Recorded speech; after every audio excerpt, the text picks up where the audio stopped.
नमस्कार, आप देख रहे हैं न्यूज 360। मैं हूं स्वाति रायना। इस वक्त की बड़ी खबर, ब्याज दरों में कटौती की उम्मीद बढ़ गई है। मई में आईआईपी ग्रोथ को जबरदस्त झटका लगा है।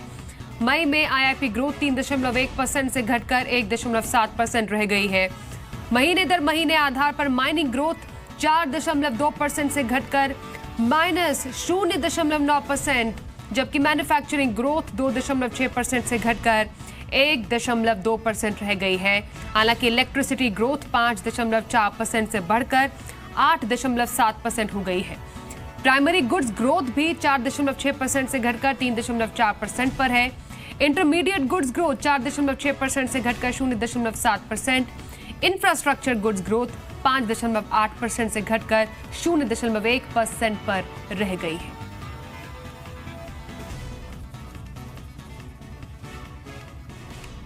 तो आईआईपी के आंकड़े तो चिंताजनक रहे हैं, लेकिन महंगाई के मोर्चे पर अच्छी खबर है। जून में रिटेल महंगाई दर अब तक रिकॉर्ड स्तर पर पहुंच गई है।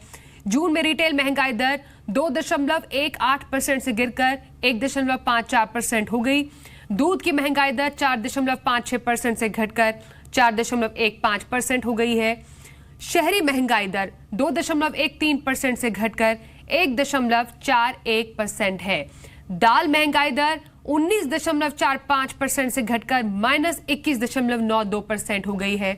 वहीं ग्रामीण महंगाई दर 2.30% से घटकर 1.59% हो गई है। इस दौरान फलों की महंगाई दर 1.4% से बढ़कर 1.98% पर है, जबकि खाद्य महंगाई दर 1.28% रही है। सब्जियों की महंगाई दर आपको बताएं तो -16.53% और चीनी की महंगाई दर 8.84% से घटकर 8.74% हो गई है।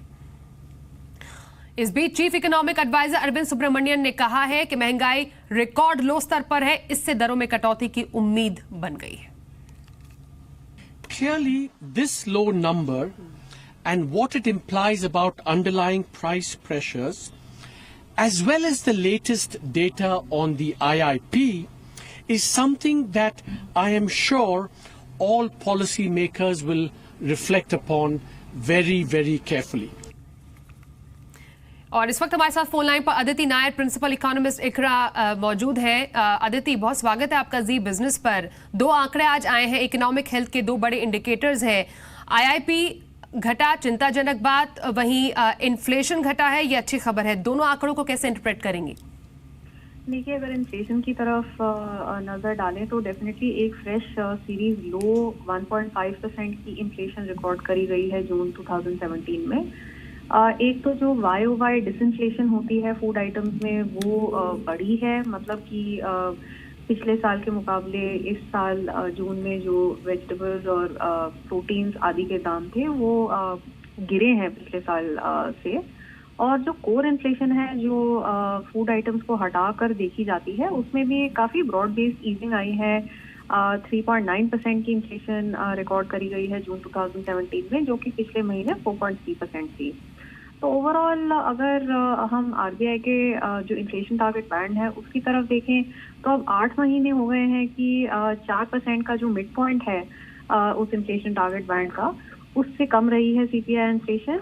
और ये पहला इंस्टेंस है जब जून 2017 में कि इन्फ्लेशन के बैंड के लोअर एंड जो 2% का मार्क है उससे भी कम रही है।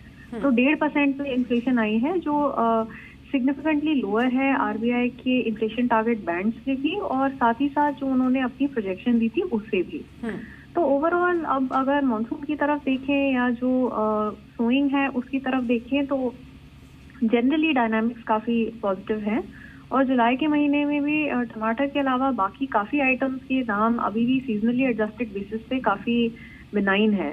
तो फूड इन्फ्लेशन की जो ट्रेजेक्ट्री है कम से कम जुलाई में तो लो ही रहेगी, लेकिन जो बेस इफेक्ट है वो रिवर्स हो जाएगा जुलाई के बाद। तो अगस्त के बाद हम एक्सपेक्ट कर रहे हैं कि फूड इन्फ्लेशन और हेडलाइन इन्फ्लेशन दोनों काफ़ी जल्दी बढ़ेंगे।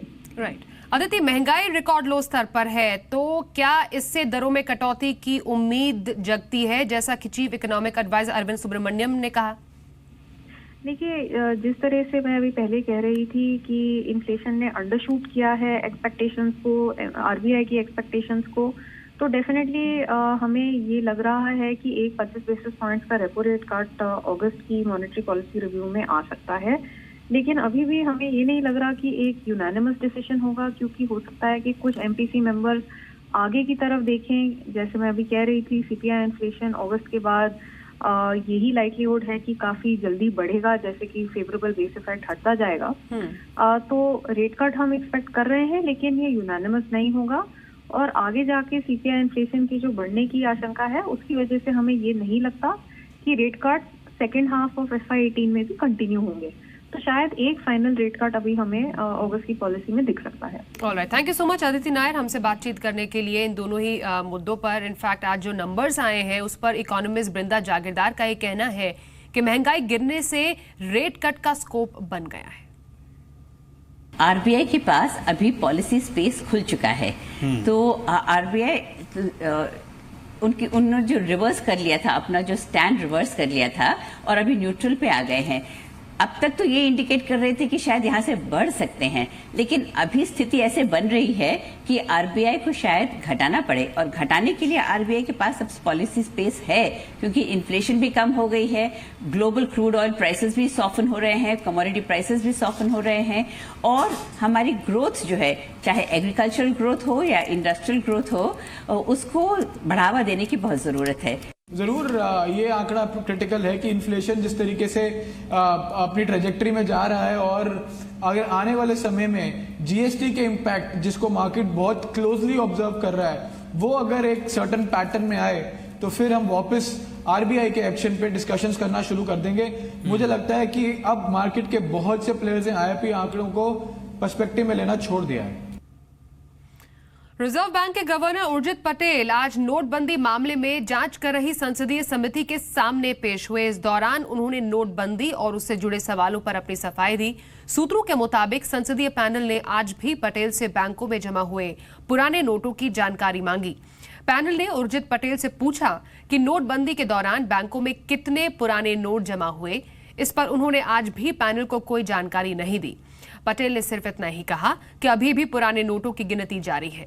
आरबीआई ने माना कि नोटबंदी से पहले 17.4 लाख करोड़ रुपए करेंसी सर्कुलेशन में थी। सूत्रों का कहना है पटेल ने बताया कि फिलहाल 15.40 लाख करोड़ की करेंसी सर्कुलेशन में है। सूत्रों के मुताबिक उर्जित पटेल ने यह कहा कि वो सभी बड़े एनपीए खातों के बारे में जानकारी नहीं दे सकते। फाइनेंस कमेटी संसद के मॉनसून सत्र में नोटबंदी पर अपनी रिपोर्ट सौंपेगी।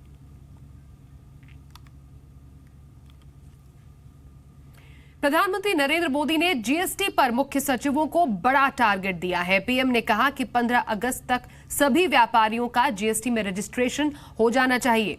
प्रधानमंत्री ने मुख्य सचिवों से यह कहा कि वो इस दिशा में तेजी से काम करें। प्रधानमंत्री आज प्रगति मैदान की बैठक में सीपीडब्ल्यू से जुड़ी दिक्कतों की समीक्षा कर रहे थे और उन्होंने कहा कि शहरी विकास मंत्रालय को इसकी मॉनिटरिंग करने का भी निर्देश दिया गया है। पीएम ने सीपीडब्ल्यूडी अधिकारियों से कहा कि वो सभी वेंडर्स को सरकार के ई मार्केट प्लेस पर आने के लिए प्रोत्साहित करें। प्रधानमंत्री ने रेलवे, रोड और पेट्रोलियम सेक्टर से जुड़े इंफ्रा प्रोजेक्ट में प्रोग्रेस की समीक्षा की।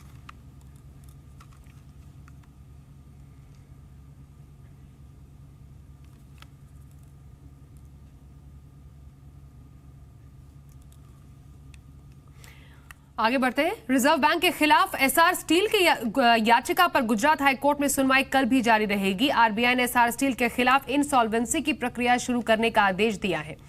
एसआर स्टील ने आरबीआई के आदेश को कोर्ट में चुनौती दी है। कोर्ट के फैसले से यह तय होगा कि एनपीए सुलझाने की प्रक्रिया किस करवट बैठेगी। साथ ही इंसॉल्वेंसी एंड बैंक्रप्सी कोड यानी आईबीसी का भविष्य भी तय होगा। आपको बताएं, रिजर्व बैंक ने एनसीएलटी में इंसॉल्वेंसी की प्रक्रिया शुरू करने के लिए 12 बड़े एनपीए खातों की पहचान की थी, जिनमें एसआर स्टील भी शामिल है। इन 12 खातों पर कुल एनपीएस का करीब 25% हिस्सा है।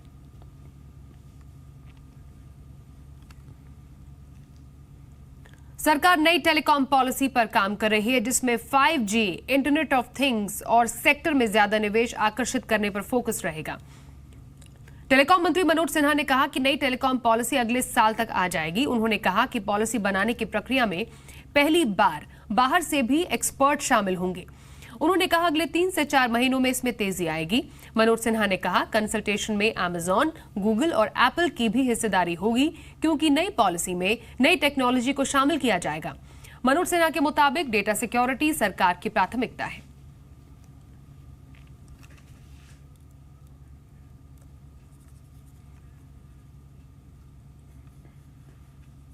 जल्दी आने वाली है उड़ान scheme part 2। Regional connectivity scheme के तहत सरकार ने उड़ान स्कीम के दूसरे चरण की तैयारी शुरू कर दी है। स्कीम के दूसरे चरण में पहाड़ी इलाकों और आइलैंड को भी इसमें जोड़ा जाएगा। इसे लेकर 2 मीटिंग्स भी हो चुकी हैं। दूसरे चरण के लिए सरकार कुछ नियमों में बदलाव कर सकती है। इसके तहत छोटे एयरक्राफ्ट को अनुमति मिल सकती है। ये भी बताएं, सरकार ने पिछले साल स्कीम लॉन्च की थी, जिसके तहत 1 घंटे की फ्लाइट की अधिकतम टिकट 2,500 रुपए तय की गई है।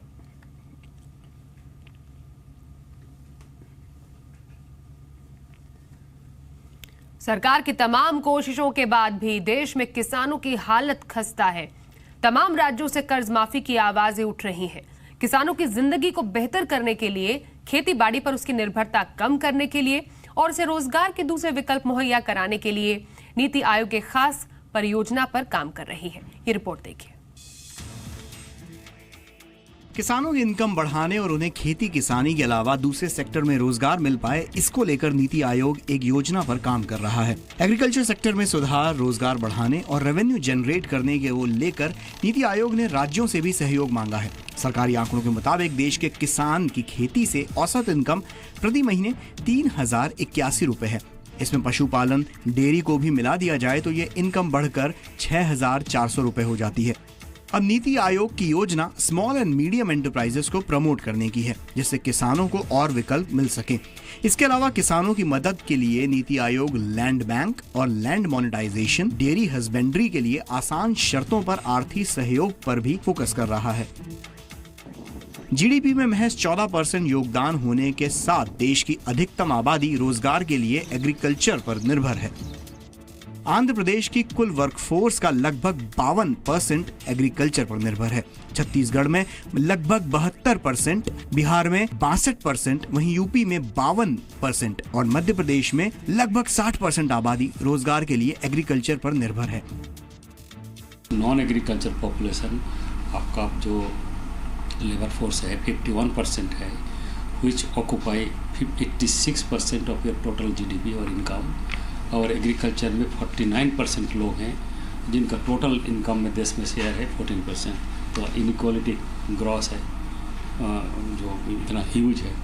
तो ये बात तो सही है कि जब तक एग्रीकल्चर में डिपेंडेंस लोगों का नहीं घटाएंगे तो वो सस्टेनेबल नहीं होगा, चूँकि एम्प्लॉयड इफेक्टिवली नहीं है, अंडर एम्प्लॉयड है।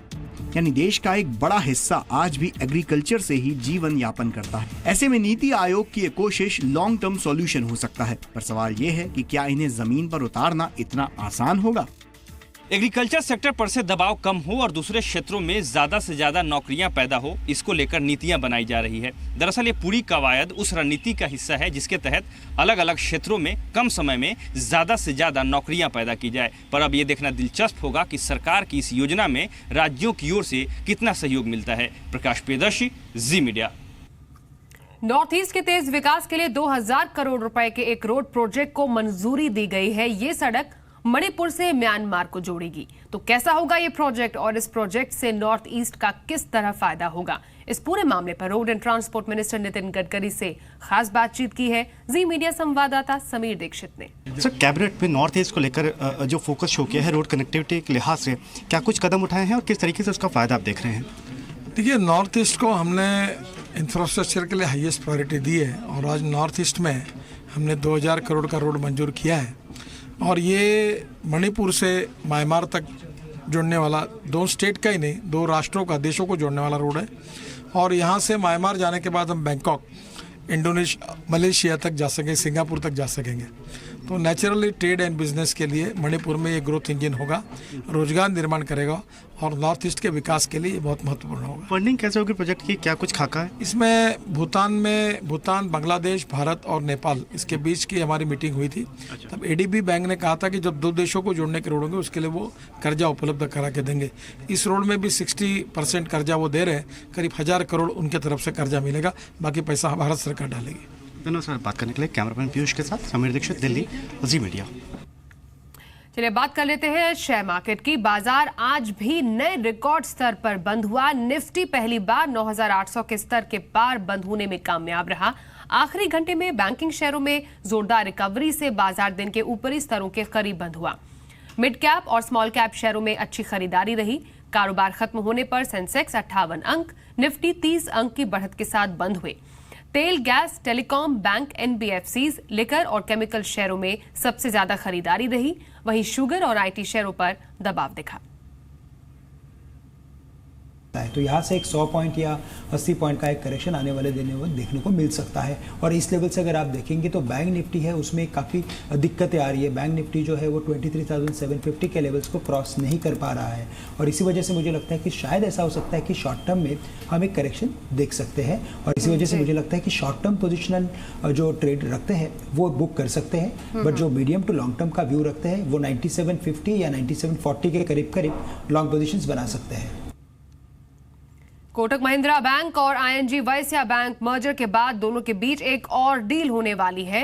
सूत्रों के हवाले से मिली जानकारी के मुताबिक कोटक महिंद्रा बैंक में आईएनजी मॉरिशस 10% हिस्सेदारी खरीद सकती है।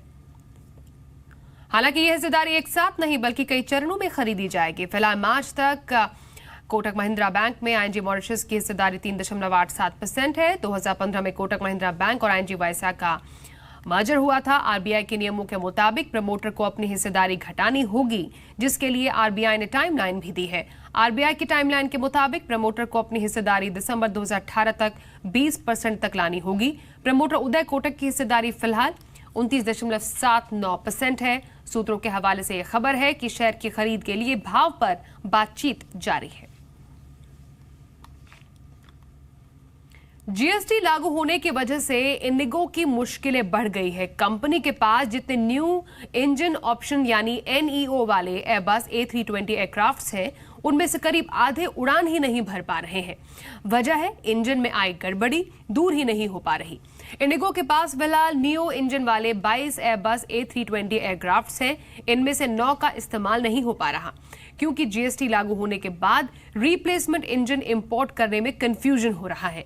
दरअसल इन एयरक्राफ्ट्स में अमेरिकी कंपनी प्रैट एंड विटनी के इंजन लगे हुए हैं और इस इंजन में लगातार आ रही दिक्कतों की वजह से प्रैट एंड विटनी इन्हें बदलने की तैयारी में है, लेकिन जीएसटी की वजह से कस्टम पोस्ट पर इंजनों को मंजूरी मिलने में यहां पर परेशानी आ रही है।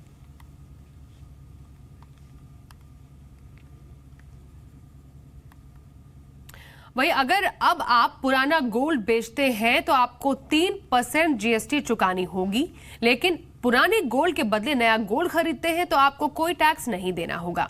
सरकार ने गोल्ड पर लगने वाले जीएसटी पर सफाई दी है। गोल्ड पर 3% जीएसटी लगाया गया है। अभी तक लोगों में कंफ्यूजन ये था कि पुराने गोल्ड की बिक्री पर जीएसटी देना होगा या नहीं, लेकिन अब सरकार ने यह साफ कर दिया है कि अगर कोई पुराना गोल्ड बेचता है तो उसे 3% जीएसटी चुकाना होगा।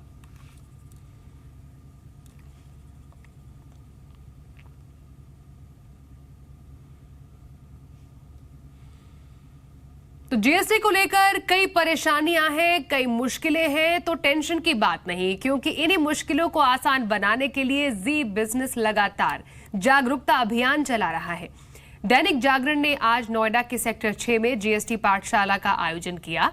जी बिजनेस इस जीएसटी पाठशाला का ब्रॉडकास्ट पार्टनर है। जीएसटी की पाठशाला में बड़ी संख्या में नोएडा के व्यापारी शामिल हुए।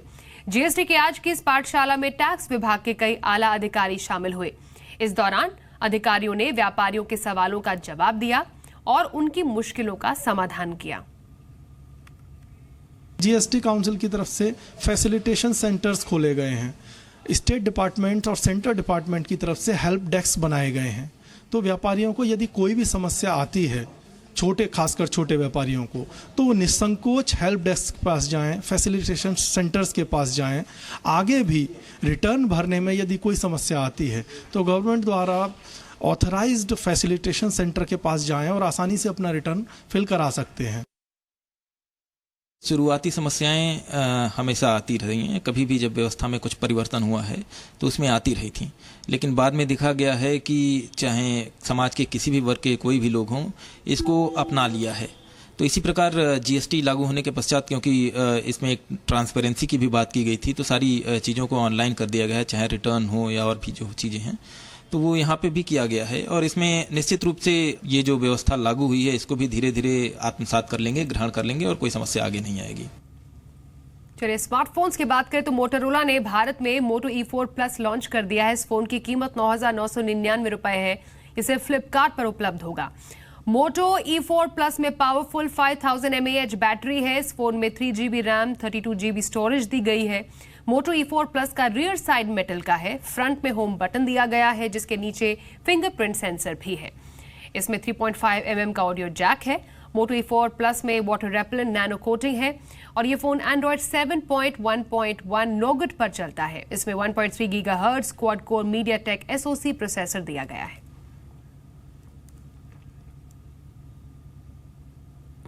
वहीं वॉल्वो ने V90 cross country car launch कर दी है। इस कार के एक शोरूम कीमत 60 लाख रुपए है। ये एक एस्टेट कार है।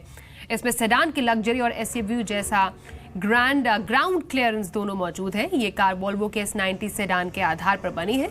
इसमें vertically stacked LED tail lights दी गई हैं। 20 इंच के अलॉय व्हील्स का इस्तेमाल हुआ है। साथ ही 590 लीटर का बूट स्पेस है। पीछे की सीट्स फोल्ड करने के बाद ये स्पेस 1526 लीटर तक पहुंच जाता है। इस कार में टैबलेट के साइज का टच स्क्रीन इंफोटेनमेंट सिस्टम है। इसमें नया D5 2 लीटर इंजन दिया गया है और वॉल्वो के इस साल भारत में 200 कार बेचने की योजना है। वॉल्वो इस साल अक्टूबर में पहली मेक इन इंडिया कार बाजार में उतारेगी। XC90 वॉल्वो की पहली मेक इन इंडिया कार होगी।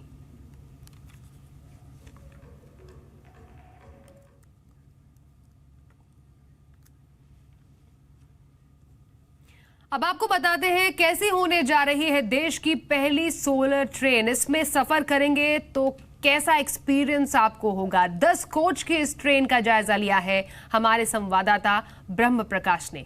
भारतीय रेलवे देश की ऐसी पहली ट्रेन शुरू करने जा रहा है जिसमें सोलर एनर्जी से जनरेट होने वाली ऊर्जा का इस्तेमाल लाइट जलाने के लिए अंदर और पंखे के इस्तेमाल के लिए किया जाएगा। ये हम आपको जो ये बता रहे हैं, ये पहली ट्रेन इस तरह से तैयार की गई है। हालांकि डेमो ट्रेन है जो दिल्ली NCR इलाके में चलेगी। इसके हर कोच पर सोलर पैनल लगाए गए हैं ऊपर जो उसके टॉप पर, और इससे जो भी बिजली जनरेट होगी उसका इस्तेमाल पंखे चलाने और लाइटिंग के लिए किया जाएगा। आपको जो ये पंखे चलते हुए दिख रहे हैं, फैन चलते हुए दिख रहे हैं, इन सब में सोलर एनर्जी का इस्तेमाल हो रहा है और उससे ये पंखे चलते हैं और जो लाइट है वो भी सोलर एनर्जी से लाइट जल रही है। खास बात यह है कि इसमें खास तौर पर कम वोल्टेज वाली ट्यूबलाइट का इस्तेमाल किया गया है और कम वोल्टेज वाले फैन का इस्तेमाल किया गया है, जिससे ज़्यादा बिजली की ज़रूरत नहीं पड़ती है। रेलवे का इरादा है कि आने वाले दिनों में जो लंबी दूरी की गाड़ियां हैं उनमें भी सोलर एनर्जी का इस्तेमाल होगा। कैमरामैन जेडी के साथ ब्रह्म प्रकाश दुबे, जी मीडिया, दिल्ली। अगर आप विंडोज फोन इस्तेमाल करते हैं तो आपके लिए फोन बदलने का सही वक्त आ गया है। माइक्रोसॉफ्ट ने ऐलान कर दिया है कि अब से विंडोज फोन के लिए अपडेट नहीं मिलेंगे। ये रिपोर्ट देखिए। अक्टूबर 2010 जब पहली बार माइक्रोसॉफ्ट ने स्मार्टफोन कारोबार में अपने कदम बढ़ाए, उस वक्त पूरी दुनिया में हल्ला मच गया था कि दुनिया की सबसे बड़ी सॉफ्टवेयर कंपनी अब स्मार्टफोन भी बनाएगी और एंड्रॉइड और आईफोन्स को धूल चटाएगी। लेकिन अफसोस ऐसा दिन कभी आया नहीं। विंडोज फोन का सॉफ्टवेयर काफी अच्छा था। माइक्रोसॉफ्ट ऑफिस, स्काइप जैसी बेहतरीन सर्विसेज के साथ आता था। 2013 में माइक्रोसॉफ्ट ने नोकिया को भी खरीद लिया, लेकिन ये सारी कोशिशें कंज्यूमर्स के दिल में जगह नहीं बना पाई। और अपने सबसे बेहतरीन दिनों में भी विंडोज फोन 2% से ज्यादा स्मार्टफोन बाजार पर कब्जा नहीं कर पाया। आज हालात ये हैं कि स्मार्टफोन बाजार में विंडोज फोन का शेयर 1% से भी कम है। माइक्रोसॉफ्ट ने आखिरी विंडोज फोन 2 साल पहले लॉन्च किया था और आज माइक्रोसॉफ्ट ने ऐलान कर दिया कि स्मार्टफोन के धंधे को वो अब अलविदा कह रही है। सबसे बड़ा सवाल, अगर आपके पास विंडोज फोन या फिर माइक्रोसॉफ्ट लूमिया जैसा कोई हैंडसेट है तो अब उसका क्या होगा? देखिए, अगर आपका फोन माइक्रोसॉफ्ट के विंडोज 8.1 ऑपरेटिंग सिस्टम या उससे पुराने वर्जन पर चलता है, फिर तो आपके फोन को दवाओं की नहीं, दुआओं की जरूरत है। आप उसे फौरन बदल डालिए, क्योंकि माइक्रोसॉफ्ट अब उसके ऊपर कोई भी सॉफ्टवेयर अपडेट देगा नहीं। पर अगर आपका phone Windows mobile 10 operating system पर चलता है तो आपके पास थोड़ा वक्त जरूर है, हाल फिलहाल सॉफ्टवेयर अपडेट्स मिलेंगे, पर देर सवेर उसका हश्र वही होगा जो इस फोन का होना है। तो बेटर ये है कि अभी के अभी फौरन अपना फोन बदल डालिए। स्मार्टफोन कारोबार से हटने का माइक्रोसॉफ्ट की इमेज पर तो असर पड़ेगा, लेकिन कंपनी की सेहत पर उतना असर नहीं होगा। इसकी वजह है माइक्रोसॉफ्ट के 2 सबसे बड़े कमाऊ सॉफ्टवेयर ऑफिस स्वीट और विंडोज ऑपरेटिंग सिस्टम अभी भी मार्केट लीडर हैं। वहीं माइक्रोसॉफ्ट के सर्फेस लैपटॉप्स भी अच्छा परफॉर्म कर रहे हैं, जो इस नुकसान की भरपाई करने में मदद करेंगे। अभिषेक तेलंग, जी मीडिया।